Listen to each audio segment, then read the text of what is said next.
Hello and welcome to this episode of Vertical Football Podcast. It's an AFCON special. I'm Falaye and with me I have Olusegun. Olusegun, what's up? It's great to be here. Great to be here. Let's review the just concluded match between Ivory Coast, the host of the AFCON, and Nigeria. What do you think about the match? I think overall it was a very poor game. It's not what we expected. Looking at the lineup of players on display, majority, if not all of them, have played in Europe at the highest level at some point of their career. So looking at that lineup, you'd expect that it's going to be one of those exciting games, one of those games that promotes the development of African football. But when you see how that game went about, you just have to say, Africa, our football still has a long way to go. On all sides. Was there a better side between those two teams that played today? I think you cannot. It's difficult to choose a better side, but you just have to say because of Nigeria got the win 1-0, so because of that penalty. But the penalty could have gone for any of those sides. It's just one of those games where the two teams are very bad. That anybody that does have that extra luck or extra gift will just win it. So it's a very poor game. Does this Nigerian team have a pattern? I don't seem to see. I think this game, their game plan was much more evident than the game against Equatorial Guinea, because Equatorial Guinea, we did not know what they were trying to do. But I think this game, the coach understood that because of this solidity of Cote d'Ivoire's midfield, the likes of Seko Fofana, the likes of Kessie, the likes of Sangare, that they were not going to have the ball. So what they tried to do in this game was to sit back and then eat Cote d'Ivoire on the counter, because the defensive line, the likes of Ndika, were playing a high line. Okay. So, and for the first half, you could just see that what they were trying to do, but I think they were not just they didn't just do it well. Okay, this is a tough match in this group for Ivory Coast. With their performance today, do you think they can go far? I think Ivory Coast also had a very clear plan. It's a very clear plan and an European style of plan, in terms of they have the midfield, in terms of they feel confident to have the possession, to take the play. Okay. You get ball, one of the things I felt they lacked was, first of all, they missed Sebastian Haller. Is out on injury, so they missed that striking ability, striking personality.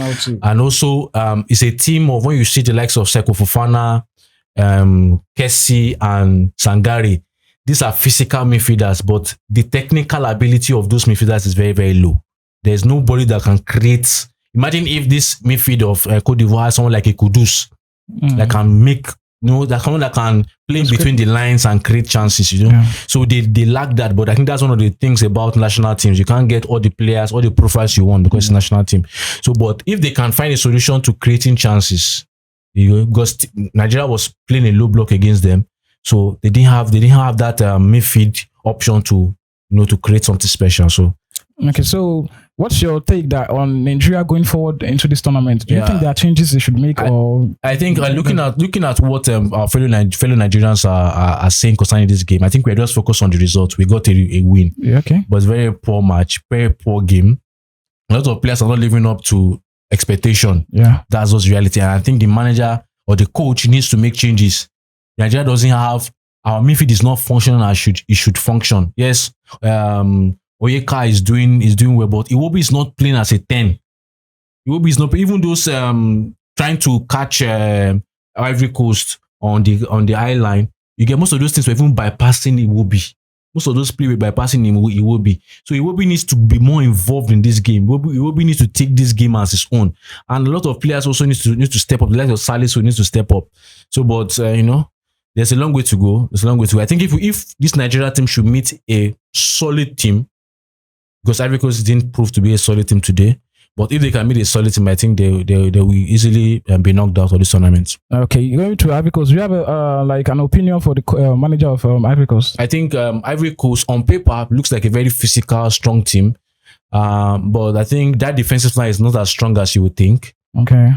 Especially Diomande, I have to say I was disappointed because of the hype and the rave about Diomande, even in Ndika at some moments, but especially Diomande. I was not surprised that it was one that made the foul on Osimhen for that penalty, because I felt throughout the game, yes, I know it's difficult because you are marking the best African football player, of the year at the moment, but it was too shaky. He wasn't composed at all, and I think Osimhen got the better of him. Okay, being as a Nigerian now, do you think that Nigeria can go far in this tournament? The African Cup of Nations over the years is not necessarily the teams that plays the most beautiful, fantastic football. Yeah. Because Nigeria has not played anything spectacular in this game. In this so far, the Tournament. 2 games, that's just reality in this tournament. So, but let us say it like this: is early days.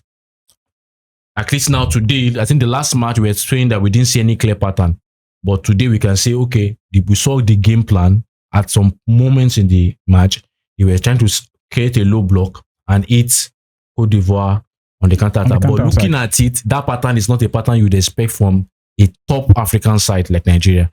So let's see what they do against the likes of Guinea-Bissau, because Guinea-Bissau has lost 2 games now. Yeah. So let's see. Nigeria should go out there and let's see that they are a work in progress. Okay. My last question: how many goals do you think Osimhen can score in this tournament? Osimhen needs to go and maybe make a call to Naples, and get his shooting boots back, because the chances he's missing is outrageous. I think the chance he missed, one of the prominent chances he missed in this game, you could say the way because of his weaker foot and the legs.